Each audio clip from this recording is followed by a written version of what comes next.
Buenas noches, buenas tardes, buenos días, buena madrugada, hermanos y hermanas que nos acompañan en su comunidad de hombres católicos San José, invitados e invitadas. Esta noche, por gracia de Dios, vamos a compartir la reflexión espiritual número 14 del año 5, la misericordia en el sacramento de la Eucaristía. Hemos estado estudiando cómo se manifiesta la misericordia en la celebración de la Santa Misa y dentro de eso hoy nos toca la presentación de las ofrendas. Así que para poder realizar este aprendizaje y esta enseñanza, pues vamos a ponernos en las manos del Señor, en el nombre del Padre, del Hijo y del Espíritu Santo. Amén. Alabado sea Dios, glorificado sea en el santísimo sacramento del altar. Que la gracia del Señor Jesucristo, el amor de Dios Padre y la comunión del Espíritu Santo sea con todos nosotros. Hoy vamos a orar con Santísima Virgen María. Escucha bien la oración y acompáñala en silencio. Oh Madre de piedad y de misericordia, Santísima Virgen María, yo, miserable e indigno pecador, en ti confío con todo mi corazón y mi afecto.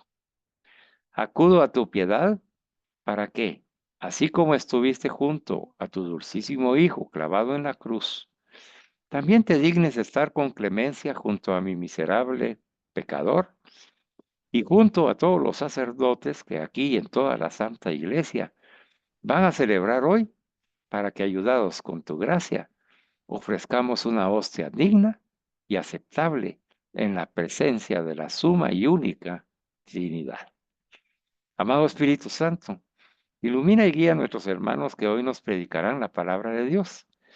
Dale a cada uno voz de profeta y a cada uno de nosotros un corazón dispuesto, una mente abierta y un alma orante en el nombre de Jesús. Amén. Bien, hermanos y hermanas, llenos del Espíritu Santo, nos disponemos con alegría y entusiasmo a escuchar la palabra de Dios. Amado Jesús, aquí estamos a tus pies, enséñanos. El preámbulo y síntesis en esta oportunidad, hermanos, inicia compartiéndoles que continuamos profundizando la conferencia impartida por don Juan José Silvestre, un gran teólogo católico, quien en la primera meditación nos ha indicado algo sumamente importante. La esperanza del hombre y la esperanza del mundo contemporáneo dependen en este momento de las muchas conversiones humanas que son capaces de transformar no solo la vida personal del hombre, sino la vida de los ambientes y de la sociedad entera. Y ante esta realidad, hermanos y hermanas, hemos descubierto el llamado que nos hace Jesús de alcanzar una más profunda y auténtica conversión personal para que podamos ser sal y luz en este mundo en que vivimos. Es así como en la primera meditación concluimos que la Eucaristía nos introduce en el misterio del amor de Dios y nos hemos apoyado en lo que nos refiere su eminencia el cardenal Antonio Cañizares acerca del misterio eucarístico como una síntesis, hermanos y hermanas, de lo que hemos aprendido. El misterio eucarístico contiene el don que Jesucristo hace de sí mismo. En la Eucaristía Jesús se dona a cada uno de nosotros, revelándonos el amor infinito de Dios por cada hombre y haciéndonos partícipes de ese amor. Así que ahí en esta frase está concentrado lo que debemos reconocer como misterio eucarístico. Contiene el don que Jesucristo hace de sí mismo para ti, para mí, para toda la humanidad. Nos revela el amor infinito de Dios que nos tiene por cada hombre que nos ama locamente y nos hace partícipes de Él al comulgar con Él. Aprendimos que la Santa Misa, una vez reconciliados con Dios por medio del sacramento de la misericordia, el sacramento de la confesión, durante la misa nos sigue llenando y haciéndonos participar del amor y la misericordia de Dios, a la cual nos va a unir, nos une a través de esa comunión con Él y con la cual nos identifica, nos contempla, nos arropa y se apropia de cada uno de nosotros dentro de su corazón misericordioso eucarístico.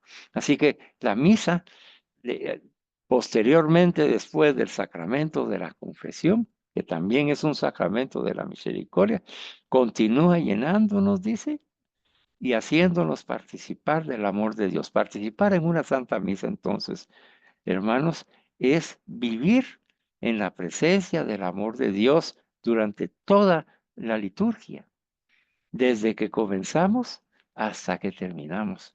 Debemos sentirnos que vivimos como es cierto, existimos en Dios nos movemos y en Dios vivimos, pero en el Dios, en el amor de ese Dios que nos ama.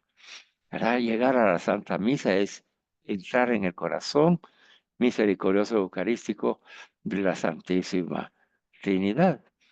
Y por ello dice, no es así nomás de llegar y participar de una Santa Misa si no hemos sido bautizados.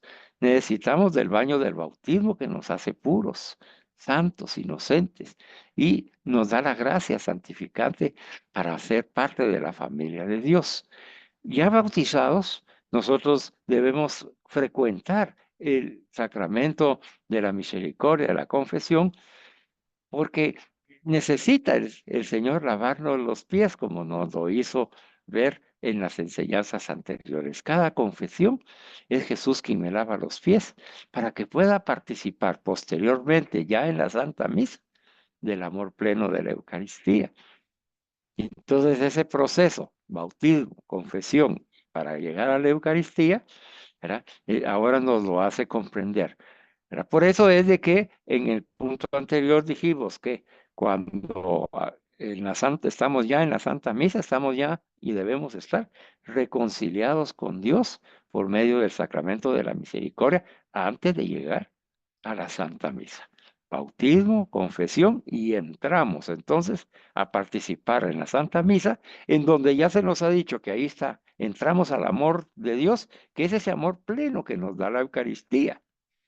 Y así, llenos de la misericordia y del amor de Dios durante toda la celebración litúrgica, hasta al final, colmados del amor de Dios y su misericordia, entonces ya podemos darnos a los demás. Es un camino maravilloso la Santa Misa. Y por lo tanto, acogimos con agradecimiento de corazón la exhortación que Él nos hizo, que motiva en nuestro interior el mismo Jesús.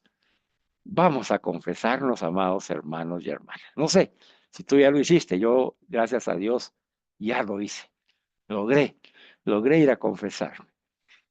Me costó un poquito encontrar la confesión, pero la encontré y ya me confesé. Espero, el Señor espera que tú también te confieses para que en esa gracia de Dios ya podamos participar de la Santa Misa con toda libertad. En la segunda meditación concluimos que tenemos que aprender a vivir la Santa Misa porque verdaderamente nos hemos reconocido ignorantes en esto. Y una parte fundamental que nos ayuda a celebrarla bien, nos dice el teólogo, es recibir precisamente el sacramento de la reconciliación. Pero ¿por qué es importante en esta época en la que vivimos? Pues mire, reflexionamos que la pérdida del sentido del pecado en la actualidad que vivimos y que va unida, por tanto, a una pérdida de la imagen de Dios, del Dios vivo y verdadero, ¿verdad? Continúa avanzando dentro de nuestra sociedad.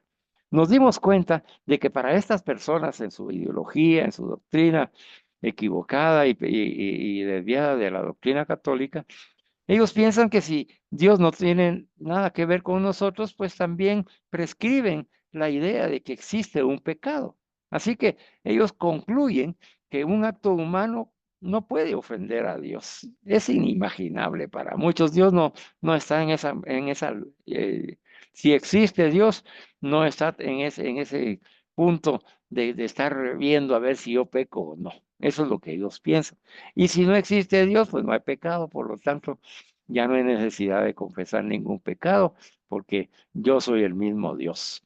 Entonces, lógicamente, si no existe Dios, no existe pecado, pues, ¿qué, qué sentido tiene para ellos la redención que manifestamos nosotros en la doctrina católica?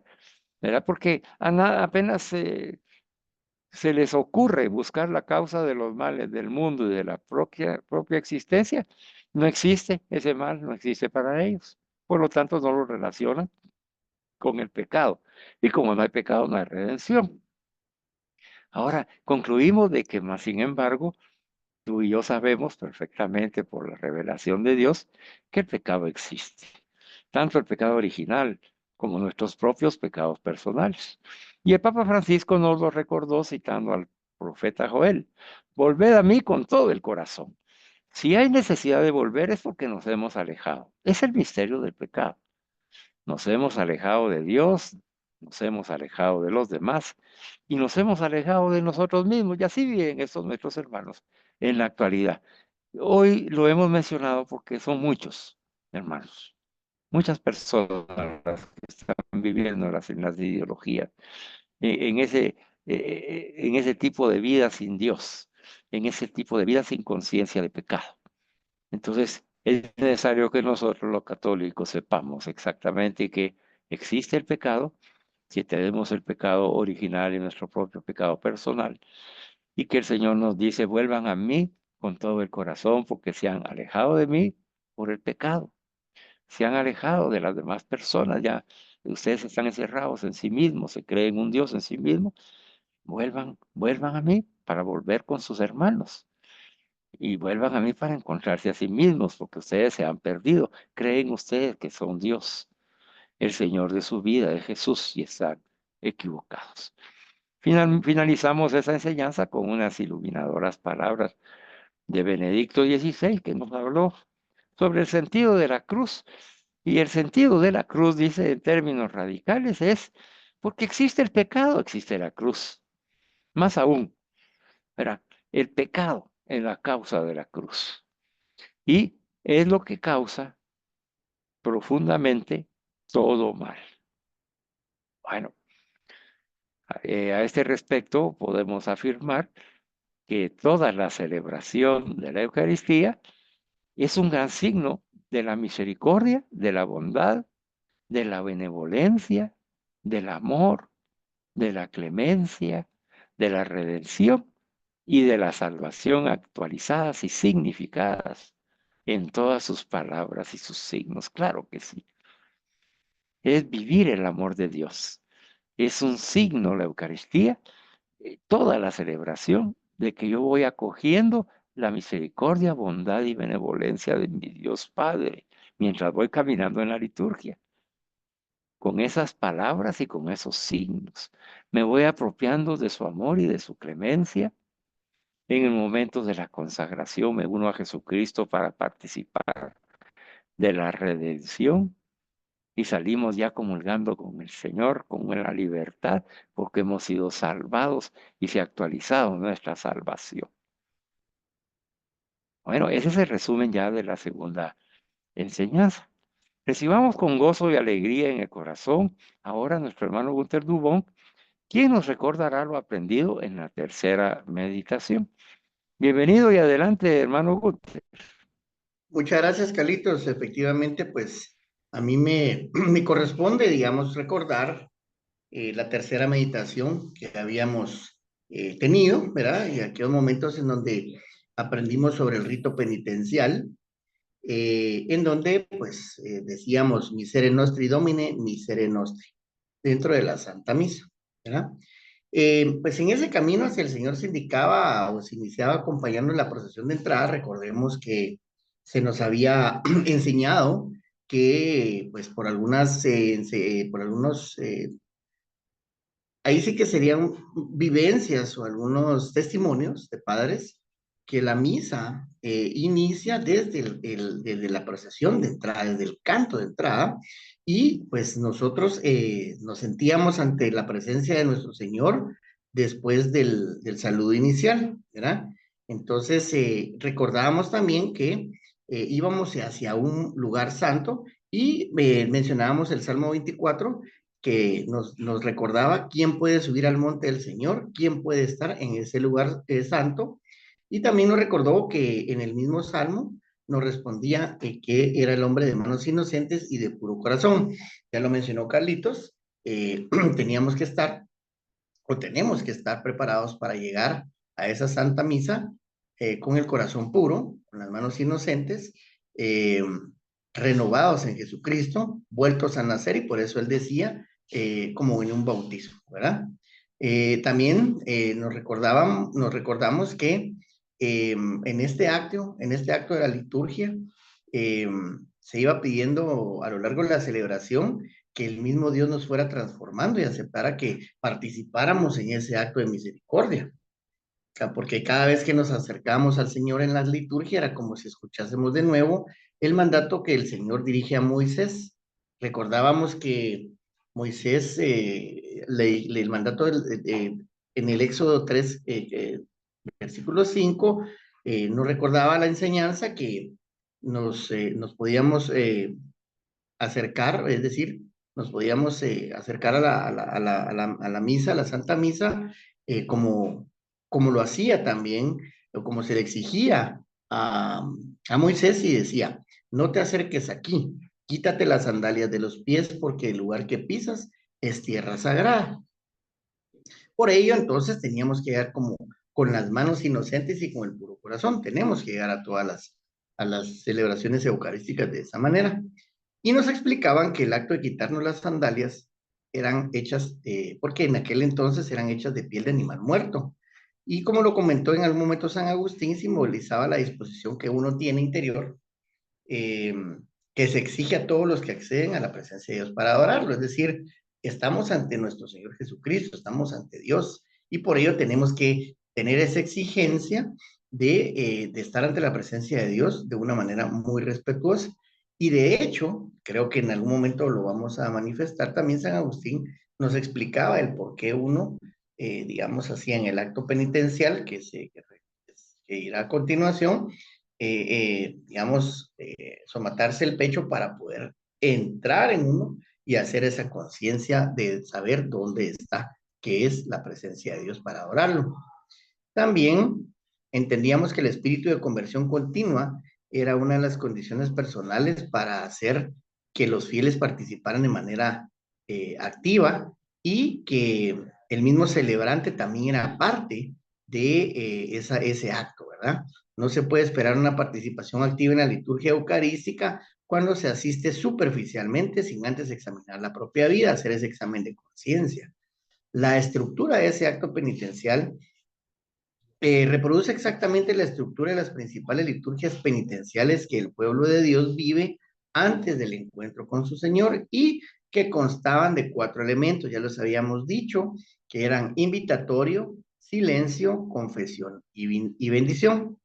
Son los 4 momentos, son los 4 elementos que constituyen la secuencia del ritual del acto penitencial, del cual vamos a ir ya eh, puntualizando algunos aspectos muy importantes. Vimos en que en el misal, por medio de la monición de introducción, se invita al sacerdote y a los fieles a recogerse en sí mismos, porque el mismo celebrante nos informa, nos da a entender lo siguiente. Él dice, hermanos, antes de celebrar los sagrados misterios, reconozcamos nuestros pecados. Entonces, después de esta invitación, se señala que se hace una pausa de silencio. ¿Por qué? Porque obviamente él nos está diciendo que vamos a reconocer ante la comunidad nuestros pecados, pero previo a ello tenemos que saber y hacer ese examen de conciencia para determinar cuáles son nuestros pecados y qué debemos de reconocer que hemos hecho mal, alejándonos de Dios. Por ello es que se hace una pausa de silencio para que uno haga en ese momento una pequeña introspección y poder entonces reflexionar cuáles han sido nuestros errores y de qué manera nos hemos alejado de Dios. Eh, pues básicamente con lo que mencionaba Carlitos hace un momento, esta forma facilita que el celebrante y los fieles, es decir, todos como una comunidad eclesiástica, renueven su bautismo y para estar puros, entren en sí mismos, hagan una introspección y se introduzcan por los caminos de conversión. Luego, en el momento de la conversión, que es el momento de la conversión, es el momento de dirigir nuestra alma hacia Jesucristo. Y entonces nos volvíamos hacia el Dios viviente, hacia aquella luz verdadera. El Espíritu Santo preparaba a la asamblea o prepara a la asamblea, suscitando en ella la fe en Dios que está presente y actúa, y fomentando la conversión del corazón como hace ahora el rito penitencial. Entonces el recogimiento y el silencio antes y durante la celebración es un momento previo al acto penitencial. Se sitúan en este contexto y facilitan que sea la realidad, que se haga realidad la premisa: un corazón reconciliado con Dios permite la verdadera participación. Entonces, esos caminos de conversión, esa renovación del bautismo y esa comunicación interna entre el celebrante y los fieles hace que verdaderamente caminemos hacia Dios, haciendo nuestra reconciliación con Él, y entonces vivamos ese acto, esa participación dentro de la Eucaristía. Pues ya dentro de los momentos que habíamos establecido, que era primero el invitatorio, luego el silencio, pasamos ahora entonces a esa confesión que mirábamos muy importante, porque recordábamos lo que la carta del apóstol Santiago, en su capítulo 5 y versículo 16, que nos decía: así pues, confesaos unos a otros los pecados y rezad unos por otros para que seáis curados. Fíjense que eso era muy importante. Yo creo que tuvimos en aquel momento, en aquella enseñanza, eh, pues lógicamente las fórmulas de la confesión general. Y aquel: yo confieso ante ustedes, hermanos, que he pecado mucho de pensamiento, palabra, obra y omisión, pues en realidad vimos en aquella enseñanza orígenes en el siglo VIII, en el ámbito monástico, ¿verdad? Y que encontraban entonces ese fundamento eclesiástico, ese fundamento litúrgico en el apóstol Santiago.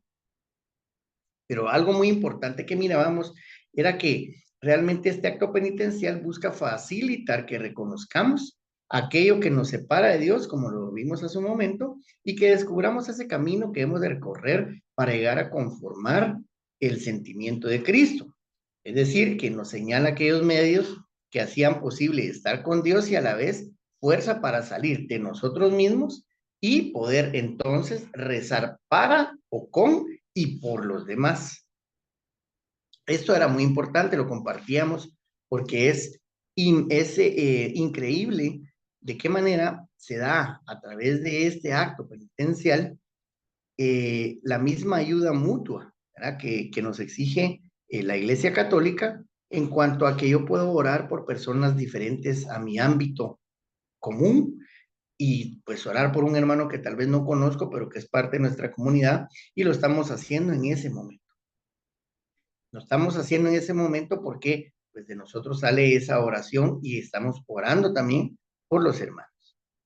Pero también mirábamos que el primer aspecto era descubrir aquello que nos impidía estar con Dios, quedando subrayado con las palabras: he pecado mucho de pensamiento, palabra, obra y omisión. Ahí mirábamos en la enseñanza que se descubría una verdadera y propia antropología litúrgica, porque los ámbitos de la libertad, de la inteligencia y de la actividad del hombre son agregados en la confesión de esa culpa. Y era importante notar que en la fórmula tradicional de la confesión de la misa no se hacía referencia a los pecados y faltas de omisión, pero luego de esta reforma conciliar ya se recogen y ahora ya se tiene esa omisión, porque también es parte importante de que como católicos sepamos cuáles son nuestras obligaciones y cuáles han sido las faltas de el deber de poder hacer las cosas, y por ello entonces se confirma esa omisión de no haber hecho algo que se tuvo que haber hecho, ¿verdad? Entonces, mirábamos que era muy importante porque en un mundo en el que asistimos a una cierta globalización de indiferencia, ya lo explicaba Carlitos hace un momento, ¿verdad? En donde todo es light, todo es a mi conveniencia, todo no existe, el pecado es relativo. Mirábamos cómo señala el Papa Francisco la referencia a los pecados de omisión. Nos parece una innovación muy oportuna. El Papa Francisco pues le da importancia a esos pecados de omisión porque lógicamente en muchas formas en las cuales uno en la indiferencia de no hacer las cosas correctamente puede dañar a muchos otros hermanos y por ello entonces nos puede separar del buen caminar con Dios y nos puede separar de esa misericordia tan linda y bonita que nos está compartiendo Dios en la Santa Misa. Entonces también mirábamos cómo en el acto penitencial el lenguaje oral de esa penitencia y de petición de perdón es acompañado por un lenguaje del cuerpo, ¿verdad? Hacíamos una afirmación en esa enseñanza: culpa, mea máxima culpa, ¿verdad? Y es donde vamos ahorita a entrar, que lo que yo mencionaba hace un momento, en donde se acompaña el gesto este de golpearse el pecho, que tiene su origen bíblico, y San Agustín nos afirmaba: y os habéis golpeado el pecho al oír el yo confieso. Ahora bien, ¿qué significa golpearse el pecho sino acusar lo que está metido en el pecho y castigar con ese golpe visible los invisibles pecados? Ello es muy importante porque es una reflexión preciosa en cuanto a que yo no solo me voy a somatar el pecho, como dicen algunas personas, ¿verdad?, sino que a la hora de yo hacer conciencia de somatarme el pecho, debo de tener esa plena certeza de estar reflexionando mis pecados y sacudiendo, digamos, físicamente algo invisible, como lo menciona San Agustín, porque castigamos con un golpe visible algo que es invisible, ¿verdad?, que tenemos dentro de nuestro corazón, que es el alejamiento de Dios a través de los pecados. Entonces mirábamos que en ese por mi culpa, por mi gran culpa, que es el mea culpa, entramos, por decirlo así, dentro de nosotros mismos, ocupándonos de nuestros propios asuntos. Y obviamente, entonces, con ese derecho que tenemos a poder pedir perdón a Dios, a los santos y a los hermanos contra los que hemos pecado. Dios nuestro Señor y toda la iglesia, la del cielo y la de la tierra, han sido ofendidos con nuestros pecados, con nuestro alejamiento de Dios. Por ello, en la liturgia, donde todos ellos están presentes, le pedimos perdón y acudimos a aquella intercesión.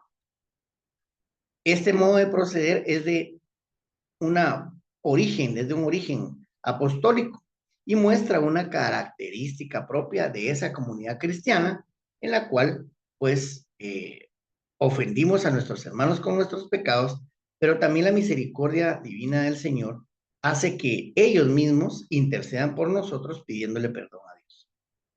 Entonces, junto a ese reconocimiento de lo que nos impide esa unión con Dios, también nos abrimos a los hermanos, y es el segundo aspecto.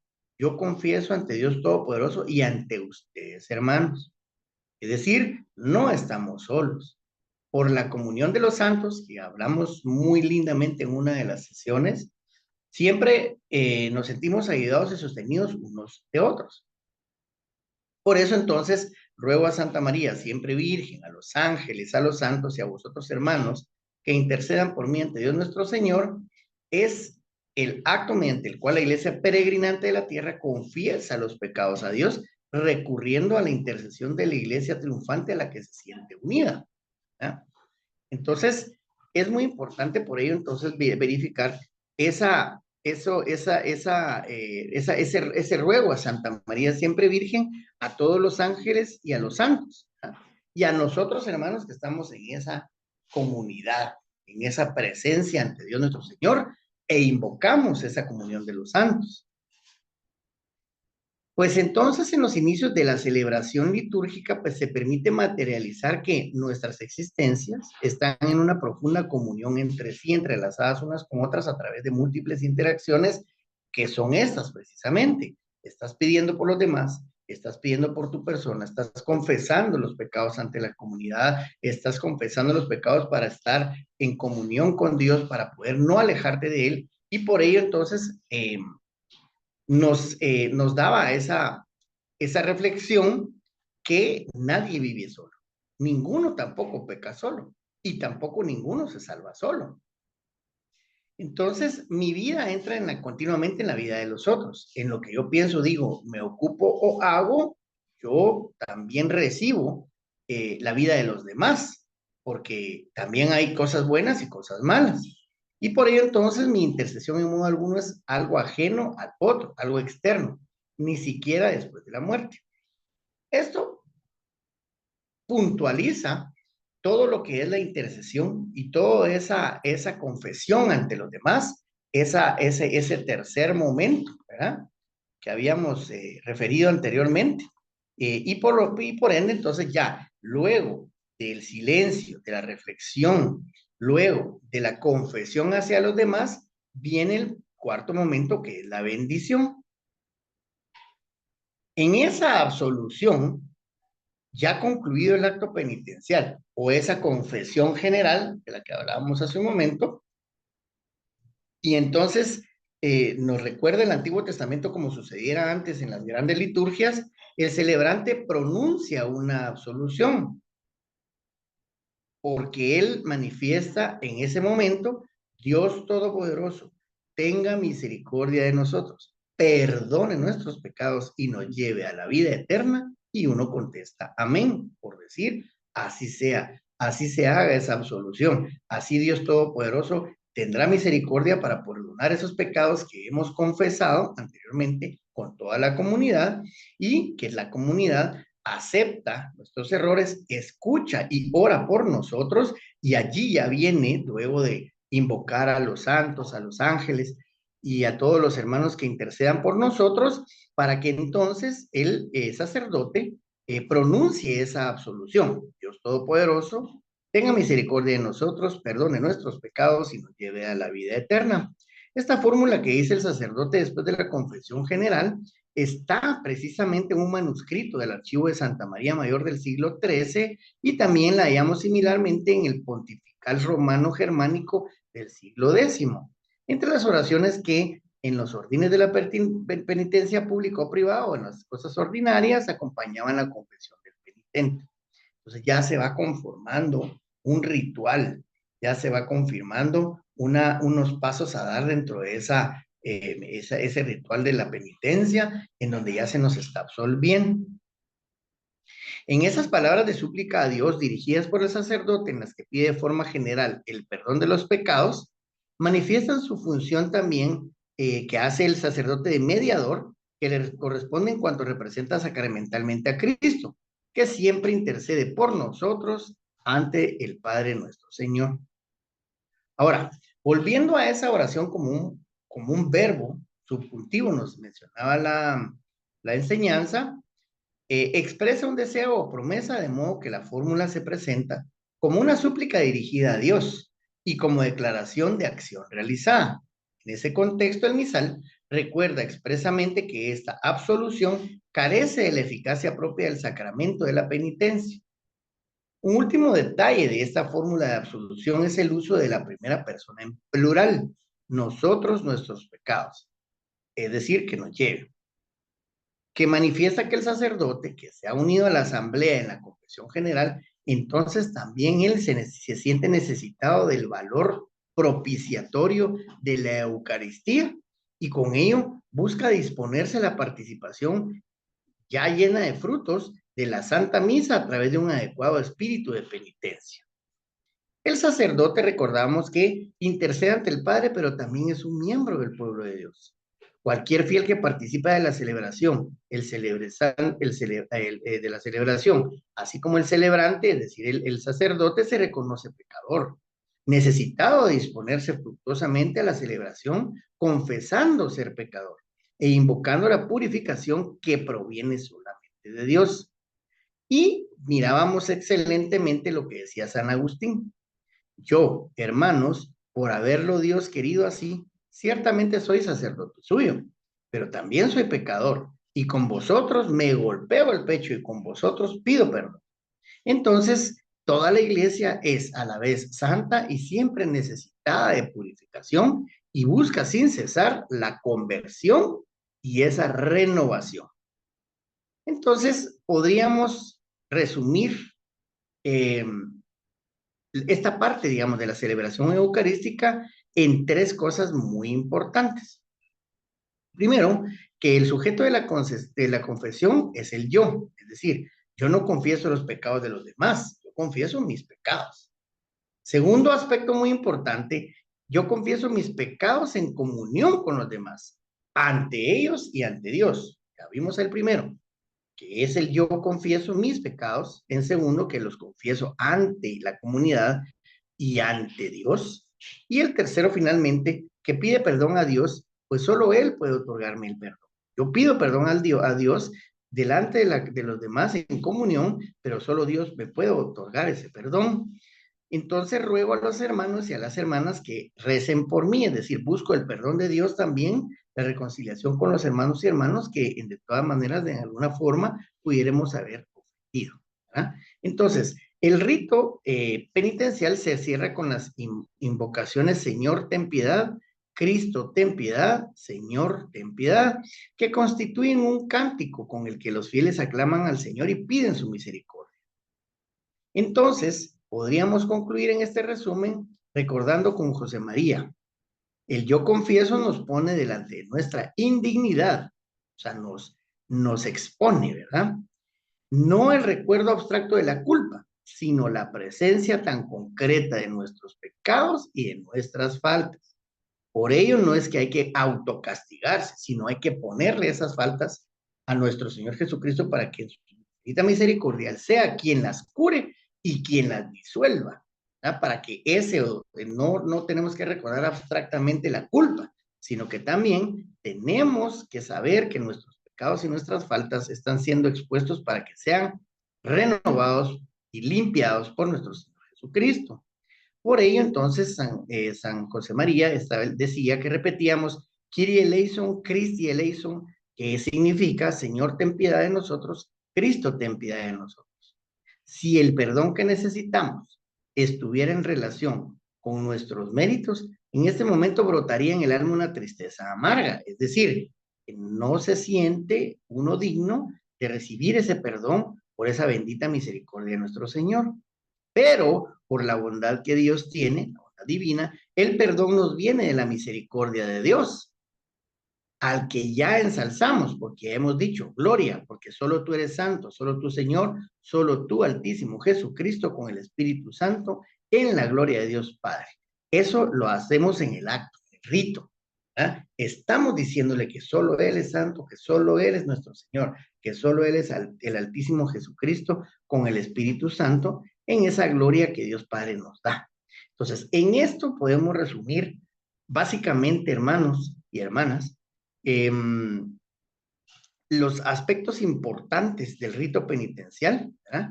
El aspecto de entrada, el aspecto de reconocimiento de nuestros pecados, el aspecto de la absolución y el aspecto del ensalzamiento que San José María nos decía muy bonito, que era por la bondad divina, el perdón nos viene de esa misericordia de Dios que ya nosotros invocamos, que ya le dijimos, gloria eres porque solo tú eres santo, Señor, y por ello entonces en la gloria de Dios Padre esperamos esa bendita misericordia y que con esa misericordia podamos borrar nuestros pecados, ¿verdad?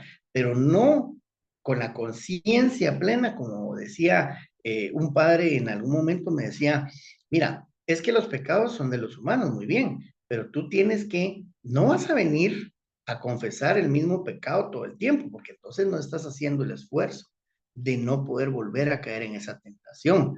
Hay que venir, y por ello decía también en San José María, ¿verdad? No el recuerdo abstracto de esa culpa, porque no es solamente eso, hay que hacer un esfuerzo para sentir la presencia de nuestros pecados y nuestras faltas, y entonces, en esa presencia de nuestros pecados y nuestras faltas, que sea Dios quien barra, quien limpie, quien nos purifique, pero que por sobre todo tengamos ese ánimo, ese esfuerzo y esa certeza de no volver a caer en la tentación, porque entonces si no de nada sirve, ¿verdad? Y tenemos que tomar en cuenta que pues obviamente no en este rito es algo muy, pero muy importante y trascendental que podemos tener todos los días. Entonces todos los días podemos ser purificados, todos los días podemos ser vueltos a querer por nuestro Señor Jesucristo en su eterna misericordia y todos los días podemos sentirnos plenos de amor en esa renovación del bautismo, en esa renovación de nuestras faltas y en ese acercamiento a Jesucristo a través de la Santa Misa, que es preciosa y que por sobre todo hemos visto la riqueza tremenda que nos puede traer el saber exactamente el por qué se hace cada una de las cosas según el misal, según todo lo que es la Iglesia Católica y todas sus directrices, para poder entender la riqueza y vivir, que es lo más importante, de la Santa Misa cada vez que tengamos la oportunidad de poder estar en una de ellas. Así que, Carlitos, yo creo que pues con ello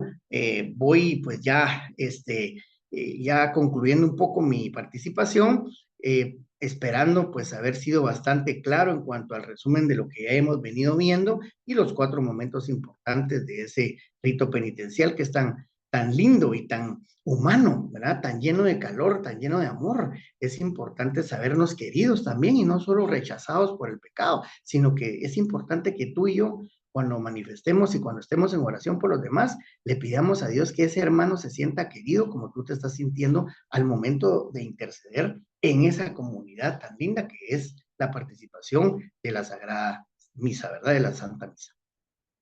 Una bendición de Dios, Gunther, muchas gracias. El, hay mucho que seguir profundizando en estos elementos que acabas de mencionar. Pero hay mucho. Es tan profunda la experiencia espiritual que podemos nosotros vivir si actuamos de esa manera, eh, conociendo esos momentos. Yo me ponía a pensar, te escuchaba y decía yo, pero ¿por qué corremos en esos momentos en la Santa Misa? ¿Por qué los disminuimos de valor y decimos, ay, si llego antes de la homilía me vale la misa? Cosas así, ¿verdad? Que solo denotan nuestra ignorancia. ¿Verdad? Sí, Esa es, ¿verdad? Es una ignorancia. Pero como tú bien dices, ¿verdad? Tampoco vamos a mantenernos ignorantes eternamente. Precisamente la comunidad de hombres católicos San José tiene ese carisma maravilloso de la formación permanente. Así que aquí tienen los hermanos y hermanas una fuente inagotable de conocimiento como los que estamos compartiendo y recibiendo, y nosotros mismos lo estamos recibiendo y nos damos cuenta pues, que hay una gran ignorancia de parte nuestra, y que no estamos aprovechando verdaderamente la gracia de ese rito es penitencial, ¿verdad? No, correcto. no, no estamos muy conscientes de que a raíz de nuestro bautismo podemos expresarnos como hermanos en una comunión y que su misericordia nos abraza, nos envuelve para que podamos pedir perdón, ¿verdad? Él nos abraza en su misericordia. Desde el principio, dijiste tú, desde el momento de la procesión de entrada, ¿verdad? Que ahí está Como el una rito pequeña, penitencial comienza desde que Jesús sale a la puerta a recibirnos con sus brazos abiertos y nos abraza como la oveja perdida. Y entonces escucha, Él quiere escuchar esa profesión de fe y de perdón. Eso quiere escuchar Él ante su amor misericordioso, ante recibirnos.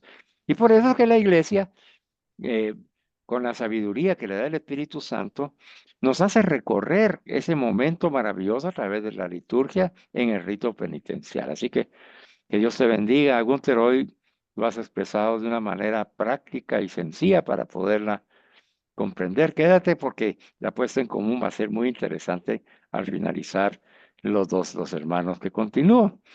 Le damos la bienvenida a nuestro hermano Freddy, que ya está con nosotros. Gloria a Dios, hermano Freddy. Gracias. Buenas noches, Bienvenidos. muchas gracias. Muy bien. Hoy me toca a mí continuar con el tema y vamos ahora a al bellísimo tema de la presentación de las ofrendas dentro de la Santa Misa. Un segundo momento en el que también se expresa la conciencia del propio pecado, además del rito penitencial que acabamos de escuchar, y que al mismo tiempo se palpa la misericordia de Dios, que la hemos recibido en el ingreso al nosotros poder declarar nuestros pecados a Dios, a nuestros hermanos, a nosotros mismos delante de todos, y pedir la intercesión de la iglesia eh, triunfante con la iglesia peregrinante, ¿verdad? Al mismo tiempo, dice, se palpa esa misericordia en este segundo momento, que es la presentación de las ofrendas, y que de igual manera, o incluso todavía de una manera más superficial, nosotros tal vez no sabemos lo que significa la presentación de las ofrendas. Así que escuchemos bien, hermanos y hermanas, bienvenidos los que se están uniendo a nosotros en Facebook Live. Ahí tenemos a Boris Castro, a Miguel Ponce. Bienvenidos, hermanos. Los amamos. Dios los ama. Ustedes son un regalo del amor de Dios para nosotros, y todos los hermanos y hermanas que hoy están escuchando esta enseñanza son un regalo del amor de Dios para nosotros. Los incluimos en nuestras oraciones. Sabemos que ustedes traen una gran bendición en su alma, y estas enseñanzas son para ustedes. Así como son para nosotros. Pues hablando de la presentación de las ofrendas, en la iglesia antigua existía la costumbre de que el obispo o el sacerdote, después de la homilía, exhortaba a los creyentes exclamando: volveos ahora hacia el Señor. Mire qué lindo. Volveos ahora hacia el Señor. Después del rito penitencial, en el cual hemos declarado nuestra culpa, incluso con nuestro cuerpo, ¿va? Por mi culpa, por mi culpa, por mi gran culpa, ¿verdad? Reconociendo mi pecado personal, ¿verdad? Entonces dice que en esa iglesia antigua, en la vida de la iglesia católica, la costumbre existía de que el obispo o el sacerdote, ¿verdad?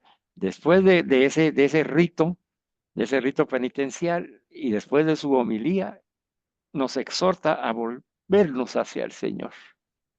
En ese entonces eso significaba que ellos se volvían hacia el este, en la dirección por donde sale el sol, como signo de Cristo que vuelve, a cuyo encuentro vamos en la celebración de la Eucaristía. Era una manera de prepararnos para celebrar, era el momento de la consagración.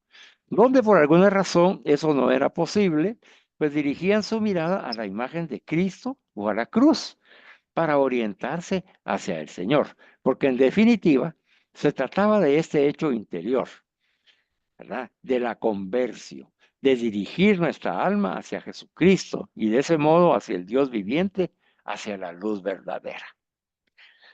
Veamos entonces ese camino que se recorre para llegar a este momento de volveos al Señor, y encontremos a ver en esos pasos después del rito penitencial cómo vamos, y después del Gloria que nos mencionó el hermano Gunther, cómo vamos entonces entrando a la liturgia de la palabra.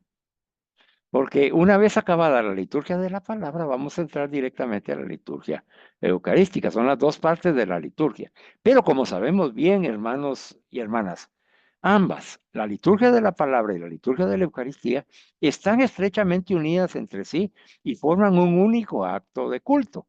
Que tengan nombres diferentes no quiere decir que estén separadas, forman un solo todo. La liturgia de la palabra está entrelazada firmemente con la liturgia eucarística.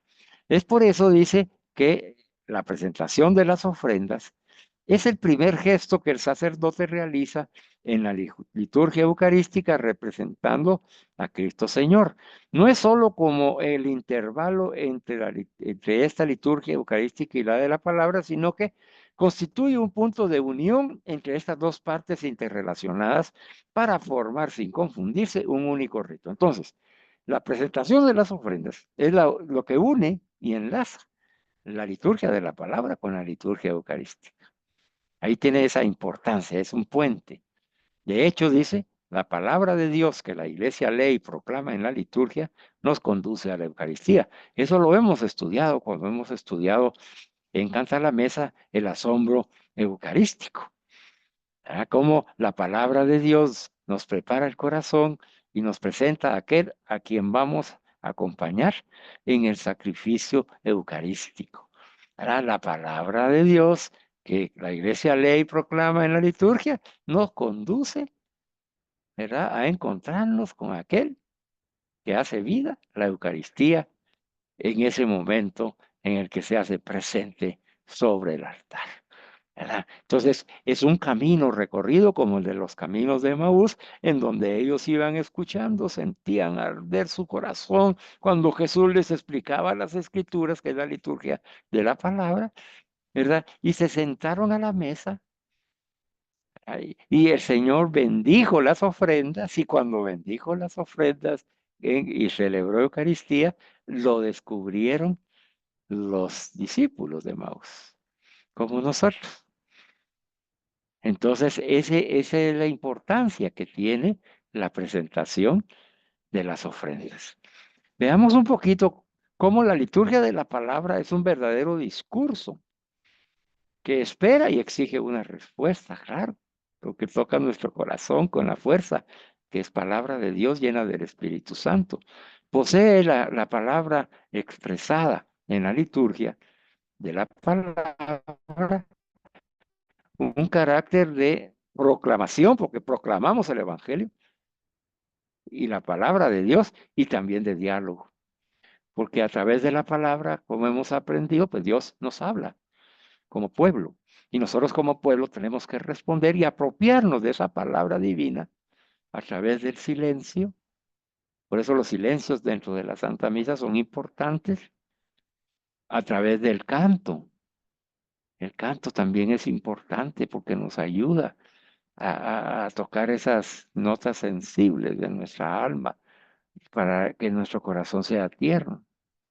La asamblea se adhiere a la palabra de Dios, profesando la fe ya en el credo y llenos de confianza, acudimos con peticiones al Señor en la oración de los fieles, hermanos. Mire qué lindo. O sea, la palabra de Dios nos conduce a eso. Espera y exige esa respuesta que nosotros hacemos, ¿verdad? Primero, en ese silencio, hacer nuestra esa palabra de Dios, cantarle al Señor, alabarlo, y toda la asamblea nos apropiamos de esa palabra recibida, la atesoramos en nuestro corazón y manifestamos que creemos, profesando nuestra fe y llenos de esa confianza de creer, confiar y esperar en el Señor, presentamos nuestras peticiones humildemente al Señor que todo lo puede, porque hemos dicho que yo creo en un solo Dios todopoderoso, creador del cielo y de la tierra, y en Jesucristo su único, el Hijo y el Espíritu Santo. O sea, hemos profesado nuestra fe, por lo que acudimos en esa fe a pedirle al Señor esas peticiones maravillosas, ¿verdad, hermanos y hermanas? Que hay que detenerse a escucharlas con detenimiento, porque es toda la asamblea, toda la iglesia unida en comunión, manifestándole al Señor esas peticiones especiales que por lo general siempre plantean al Papa, a los obispos, a los sacerdotes, a los consagrados, presentan a los enfermos, presentan a los limitados de libertad, a los difuntos, en fin, a los gobernantes, porque son las peticiones que hacemos en fe al Señor. Confiamos, creemos, confiamos y esperamos que el Señor va a responder nuestra oración. Como consecuencia, el dirigirse recíprocamente del que proclama la palabra hacia el que escucha y viceversa implica que sea razonable que se sitúen uno frente al otro. El lector está frente a la asamblea, porque él va a comunicar la palabra de Dios. Por eso dice que en la liturgia de la palabra, el ambón sea el lugar hacia el que se vuelve espontáneamente la atención de los fieles y el evangelario. Y el evangelio que contiene el centro de nuestras miradas, ya que es realmente Cristo presente quien nos habla. Aquí me detengo un minuto. ¿Quién está hablando en el ambón? Ah, es el lector. No, es Cristo. Es Cristo resucitado presente quien nos habla y nos explica las escrituras como a los discípulos de Maús, hermanos, y nosotros viendo a los hermanos y hermanas lectores. No miremos a los hermanos y a las hermanas. Miremos a Jesús, escuchemos a Jesús porque es su palabra, es palabra de Dios. Bendito sea el Señor. Ahora estamos más conscientes, ¿verdad, hermanos? Tanto de la oración de los fieles, haciéndola con devoción, con fe y acompañándonos de toda la iglesia, como la palabra de Dios escuchada y apropiada, porque es Jesús quien me habla. Posteriormente que termina la liturgia de la palabra, el sacerdote deja el ambón después de la homilía y después de la oración universal para situarse en el altar. Y entonces ocurre algo maravilloso, es el centro de toda la liturgia eucarística. Ya no, las miradas ya no tienen que estar puestas sobre el ambón, ya tienen que estar puestas sobre el altar y específicamente sobre el crucifijo, sobre el altar como vamos a aprender.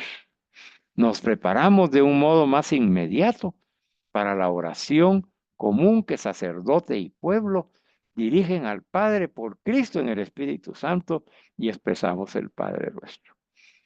En esta parte de la celebración, el sacerdote únicamente habla al pueblo desde el altar en los diálogos que abre la plegaria eucarística, pues la acción sacrificial que tiene lugar en la liturgia eucarística no se dirige principalmente a la comunidad, se realiza en el interior de todos, del sacerdote como representante de la iglesia entera y de los fieles, es hacia Dios por Jesucristo. Entonces, cuando el sacerdote ya está en el altar, ese debe ser nuestro pensamiento. Todo lo que ahí vamos a celebrar y actualizar y rememorar es hacia Dios por medio de Jesucristo. Ahora entendemos un poco mejor la exclamación de la iglesia antigua con la que comenzábamos este resumen. Volveos ahora hacia el Señor. Ahora lo comprendemos mejor.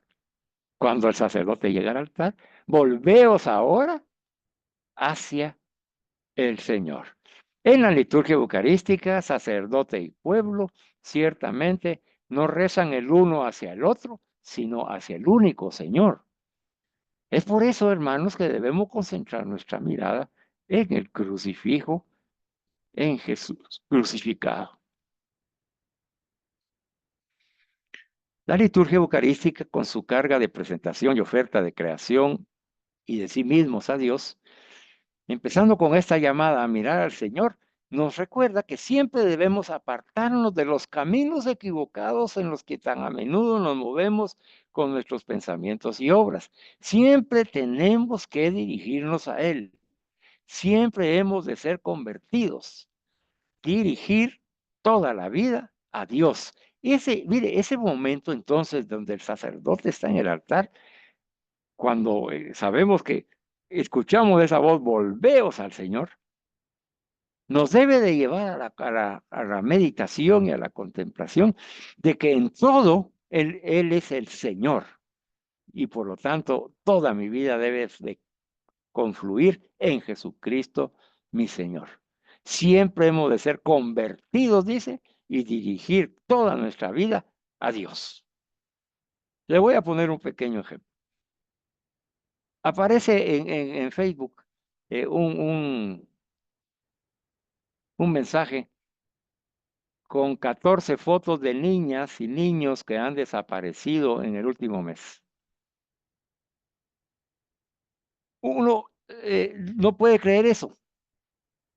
Yo me pongo en el lugar del padre o el abuelito o el hermano de ese niño o esa niña que ha desaparecido. Horrible. El que ha vivido la experiencia sabe exactamente a lo que me estoy refiriendo. Es horrible, es un vacío interior, es un miedo, un terror. ¿Qué le va a pasar? ¿Dónde está? ¿Quién con quién está? ¿Quién se la llevó? ¿Quién se lo llevó? Lo están ultrajando, ¿qué le están faltando de respeto? Ay, Señor, ayúdalo, pues, cuídalo, protégelo. Mandemos eso, pongamos una alerta. ¿Qué hacemos? Se junta la familia, todos con miedo, todos con temor, oremos, pidamos ayuda. Y, hermanos, las autoridades, cree uno que las autoridades van a responder, espera que respondan. Y vive uno una angustia, una angustia. Y en ese momento me sentí tan mal que empecé a escribir, fíjese, después lo borré, que estaba actuando sin pensar. Y le digo, Señor, ¿qué quieres que ponga aquí? Y fue muy claro el mensaje para esas personas. Señores, ustedes los responsables de encontrar a estos pequeños niños cumplan con su deber.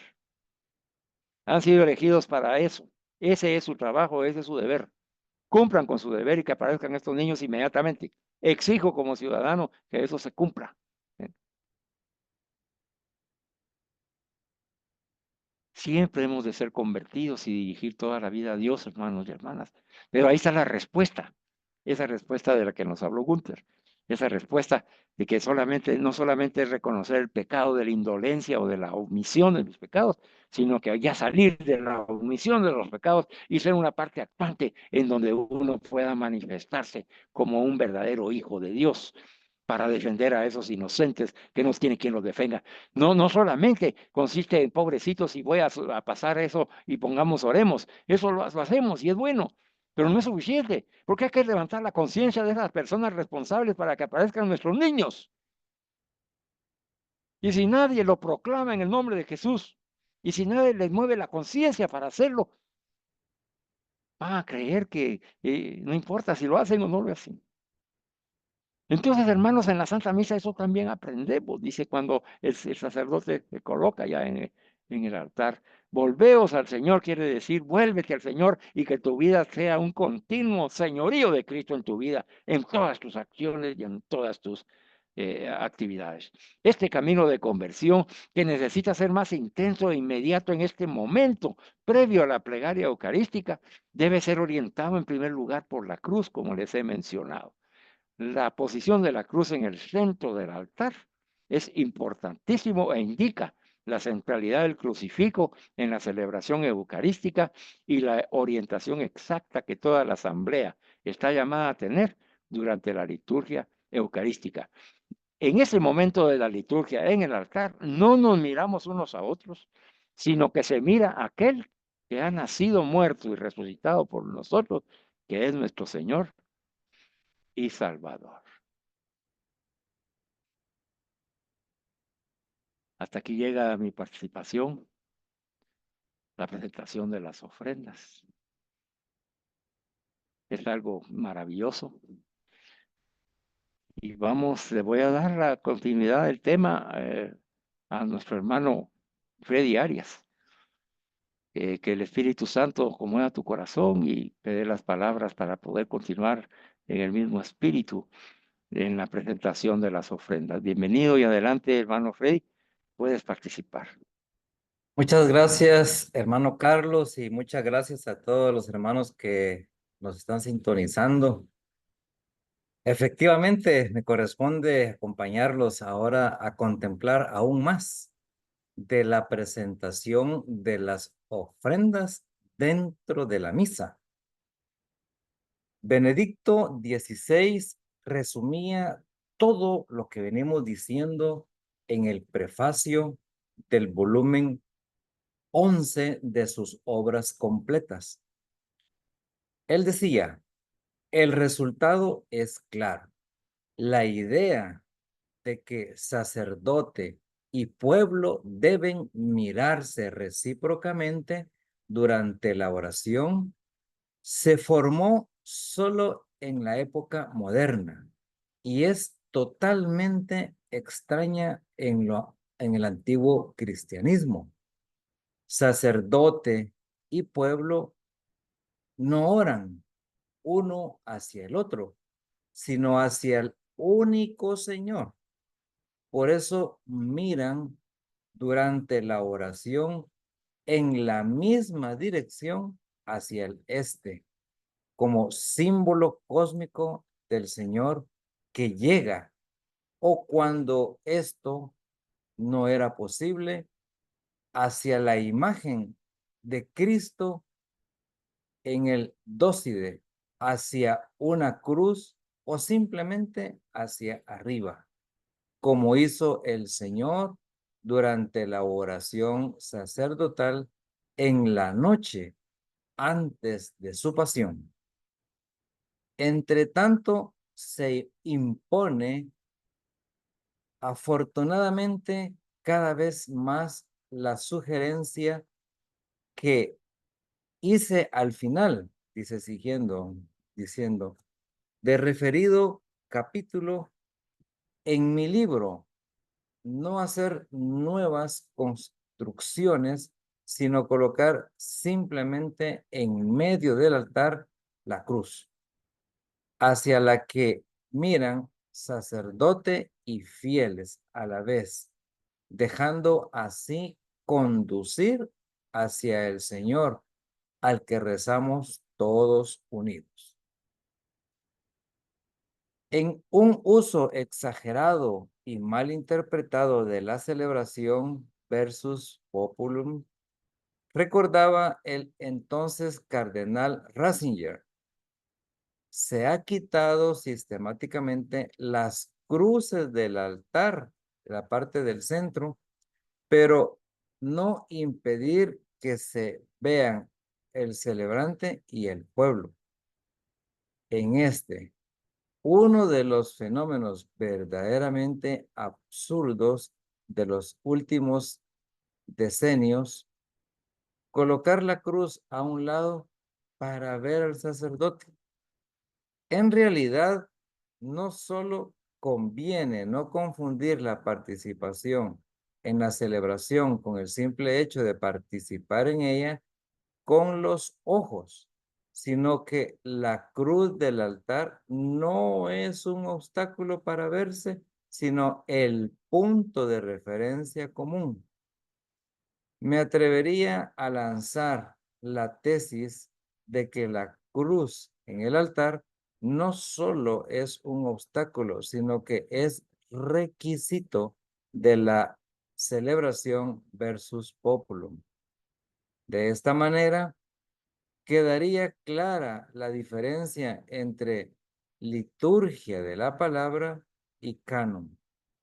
Mientras que la primera es predicación y en consecuencia atención directa, el segundo es adoración común, en el que hoy como ayer invocamos,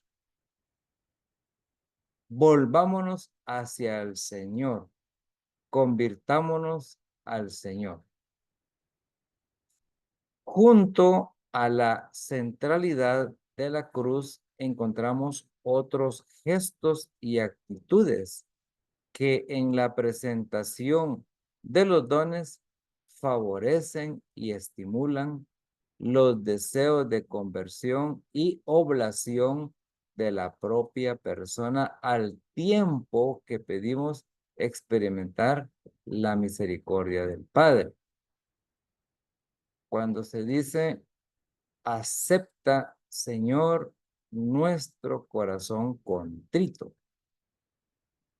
Esta fórmula que se dice, acepta, Señor, nuestro corazón contrito y nuestro espíritu humilde, que este sea hoy nuestro sacrificio y que sea agradable en tu presencia.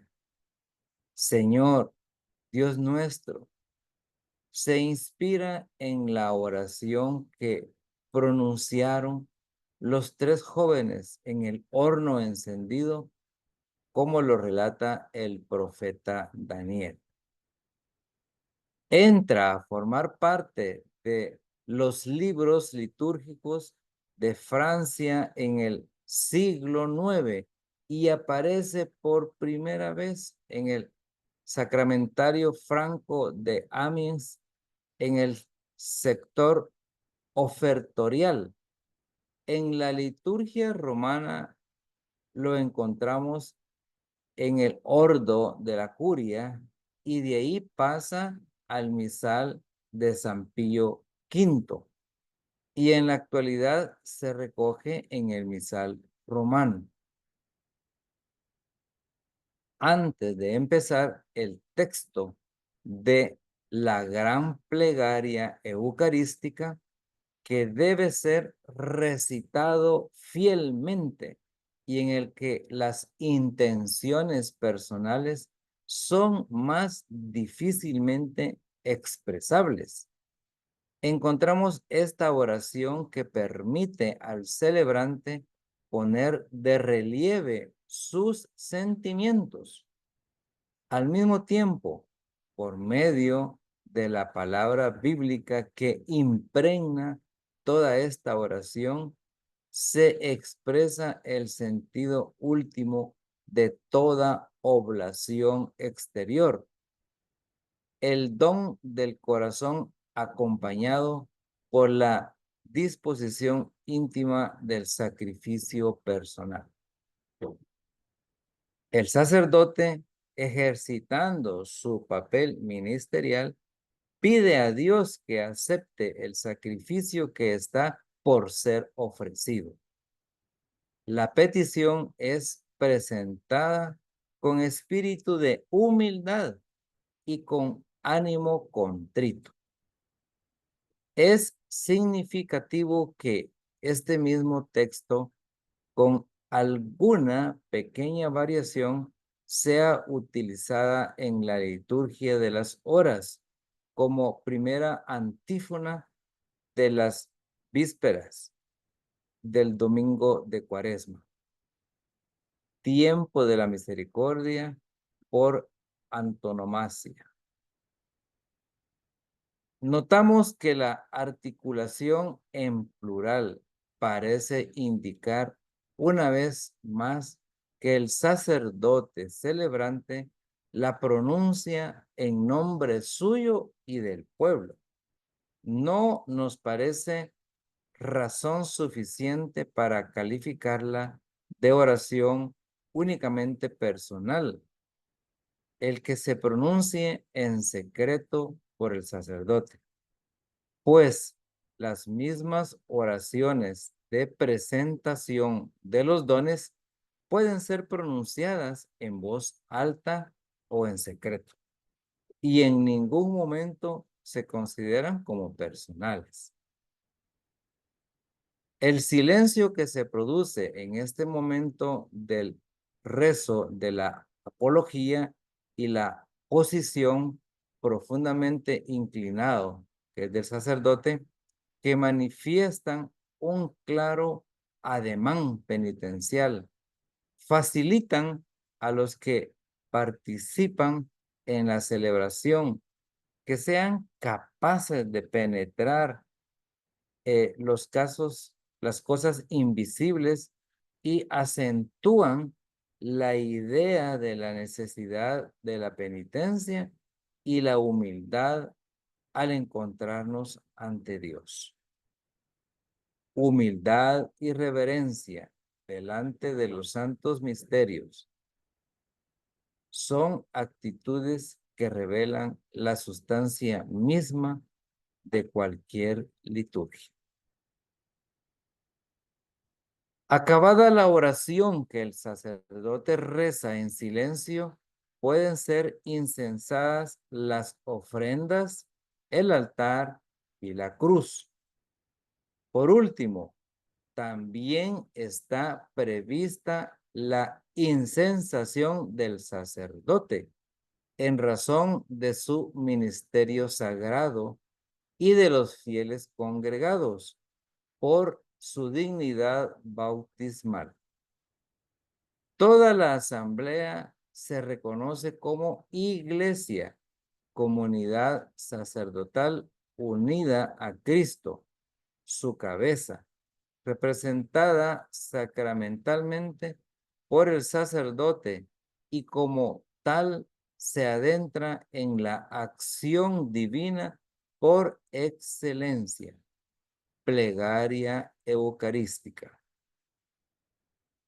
Se podría decir que el incienso que sube hacia lo alto muestra de modo plástico la dinámica ascensional en la que estamos a punto de introducirnos por la actualización del sacrificio de la cruz, del misterio pascual, el pan y el vino que acaban de ser presentados junto con el don de nosotros mismos, van a ser transformados en Cristo y ascender al Padre, gracias a las palabras de la consagración y la acción del Espíritu Santo, saliendo de nosotros mismos y uniéndonos a la ofrenda de Cristo. Nos hacemos uno con Él y con los hermanos, para gozar así de la unidad con el Padre. Una vez más, en este caso, por medio de la presentación e insensación de los dones, aprendemos a adquirir los sentimientos de Cristo, filiación, fraternidad con nuestros hermanos los hombres, oración que los aúna y enmarca. Hermanos, muchas gracias por lo que a mí me tocó expresar y corresponder y dar a comprender en esta oportunidad. Hoy estamos profundizando cada momento de la misa. Muchas veces hemos recibido algunas enseñanzas en una forma generalizada en una sesión desde el inicio hasta el final de todas las partes de la misa. Pero en esta oportunidad es algo muy especial. Estamos profundizando y eso nos da un conocimiento más amplio para poderlo, primeramente, vivirlo acá en el conocimiento y después expresarlo, sentirlo y vivirlo nuevamente cuando estamos en misa. Ustedes van a recordar estos momentos especiales y van a decir, ah, lo que dijo el hermano Carlos, lo que dijo el hermano Gunther, lo que dijo el hermano Freddy, aquí se está manifestando porque nos da un conocimiento muy profundo. Muchas gracias. Adelante, hermano Carlos. Gracias, Freddy. Qué interesante esa oración que hace el sacerdote en silencio, en nombre de todos nosotros. Acepta, Señor, nuestro corazón contrito y nuestro espíritu humilde. Que este sea hoy nuestro sacrificio y que sea agradable en tu presencia, Señor Dios nuestro. Que, como tú bien nos enseñaste, está inspirado en la oración que pronunciaron los tres jóvenes en el horno encendido junto al profeta Daniel. Cuando encendieron el horno, estaba el profeta con estos jóvenes, encendieron el horno y con asombro vieron que salieron todos ilesos de esa experiencia. Pero ellos oraron. Y así como nosotros oramos antes de la plegaria eucarística, nos dice aquí la liturgia, oramos con el sacerdote. A veces el sacerdote está haciendo su oración. Nosotros no comprendemos lo que él está haciendo porque no lo sabemos. Hoy ya empezamos a saber. Él está ahí en el altar, está presentando nuestras ofrendas, es parte de la oración de las ofrendas. Acepta, Señor, nuestro corazón contrito, el de Él y el de nosotros, y nuestro espíritu humilde. Que este sea hoy nuestro sacrificio. O sea, nos unimos al sacrificio de Cristo y que sea agradable en tu presencia, Señor, Dios nuestro. Y dándole seguimiento a eso con el resumen final que nos hiciste perfectamente ahí, Freddy, pues dice que vamos a estar preparándonos para ser introducidos en la actualización del sacrificio de la cruz sobre el altar, de ese misterio pascual, el pan y el vino que acaban de ser presentados junto con el don de nosotros mismos a través de esta oración del sacerdote. Nos unimos a Él en comunión y nos ofrendamos a Dios porque vamos a ser transformados en Cristo, porque vamos a presentar nuestra cruz abrazados a la cruz de Jesús, que presenta su cruz al Padre para la redención de todos nuestros pecados como fruto de su pasión y muerte, y presentados el don de nosotros mismos junto con Jesús, por Él, con Él y en Él. Y vamos a ser transformados en Él y ascender al Padre.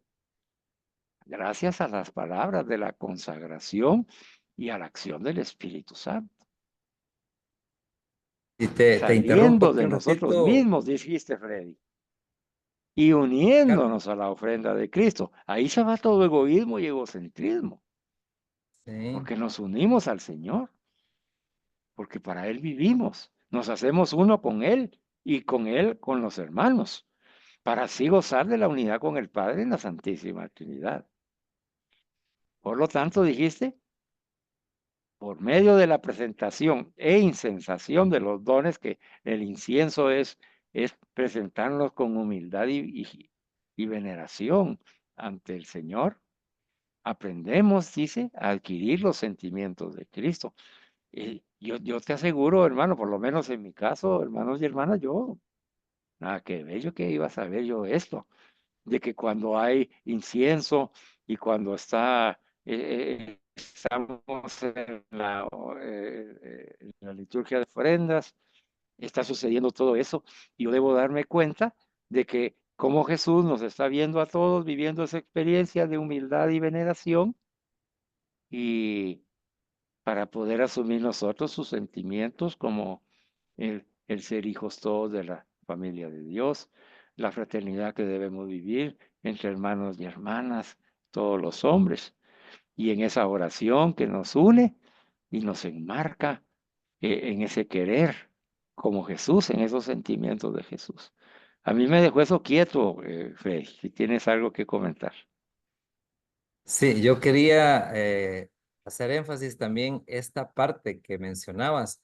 Muchas veces hoy tenemos la bendición, le puedo decir, de que la iglesia, hay unas partes que uno no sabe, pero que hoy las revela hoy en este proceso de enseñanza-aprendizaje, porque muchas veces yo te lo digo a nivel personal, cuando yo miraba que el padre hacía esa fórmula, porque él la dice cuando está haciendo ese acto, y uno dice, ¿qué estará diciendo?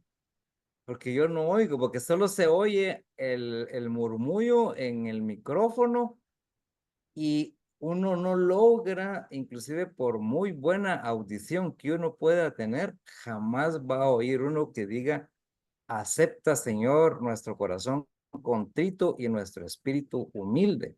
Que este sea hoy nuestro sacrificio y que sea agradable en tu presencia, Señor Dios nuestro. Lo dice por Él y por nosotros, pero uno dice, ¿qué estará diciendo? ¿O qué es eso lo que está diciendo? Y mira que hoy la iglesia a través de estos conocimientos nos revela y es algo que te puedo adelantar. Mucha gente a veces quisiera saber, porque yo he escuchado que en una capacitación que tuvimos, decía una hermana, ¿y qué es lo que dice el sacerdote? Y te lo digo, yo no se lo pude aclarar o dar a conocer porque no lo sabía. Estaba, al igual que ella, no tenía el conocimiento y ahora inclusive lo he subrayado por acá porque ya sabemos inclusive que es una oración bien profunda del libro del profeta Daniel. Y como Gracias. es como una conclusión del camino recorrido desde el inicio de la Santa Misa, te das cuenta, es un camino recorrido que nos conduce a esa oración. A ver, minutos para que puedas tú expresar tu, tu sentir en tu corazón de todo lo que hemos hoy recibido con humildad. Pues bueno, yo lo que quiero como que sobresaltar es que muy atinadamente llegamos al final de esta misa, digamos, o de este acto, de esta sagrada misa, pero yo siento que lo más importante es el inicio, ¿verdad? Que era lo que hablábamos al principio, que es volver a renacer, esa vuelta al bautismo, esa vuelta hacia las manos limpias y el corazón, ¿verdad? El corazón también limpio, porque si nos mantenemos de esa manera, podemos absorber, ¿verdad? Como esponjas, todo el conocimiento, la sabiduría, las experiencias, el amor y por sobre todo, pues este tipo de alabanzas, porque son alabanzas en todo momento, para mantenernos en contacto con Dios durante toda la misa. Entonces, creo que lo más importante es ir preparados para gozarte la misa y vivirla, como dijo Freddy, era que ya llegar a los últimos momentos de la liturgia y poder extraer el conocimiento que el Padre nos da de su conocimiento litúrgico y poderlo digamos, como combinar con toda la paz que ya tenés para ese momento es impresionante, ¿verdad? Entonces creo que es gozarnos y vivir la misa de una manera muy seria, muy, pues muy devotamente, pero también entender que Dios no quiere que estemos encerrados en un cuadro, ¿verdad? Sino que lo gocemos con nuestros hermanos y podamos compartir estos conocimientos que cada vez nos van asombrando más y cada vez nos van dejando ese deseo de seguir conociendo todos estos conocimientos, ¿verdad? Todas estas vivencias y el por qué está en cada parte de la misa reflejada la misericordia de Dios. Y por sobre todo, pues que como dice el hermano Freddy, ¿verdad? Podamos nosotros compartir estas vivencias, estos conocimientos con nuestros propios hermanos de casa, de trabajo, de la comunidad, porque es riqueza inigualable y que no nos podemos quedar con ella. Creo que es importante poderla compartir a más hermanos. Amén, hermanos. Entonces, dado el tiempo que ya se ha terminado, voy a finalizar con la oración final. Digamos en el nombre del Padre, del Hijo y del Espíritu Padre, del Santo. Hijo y del Espíritu. Amén. Acepta, Señor, nuestro corazón contrito y nuestro espíritu humilde. Que este sea hoy nuestro sacrificio y que sea agradable en tu presencia, Señor, Dios nuestro, en el nombre de Jesús. Amén. Alabado sea Amén. Jesucristo, Por Por siempre por siempre sea siempre alabado. sea alabado.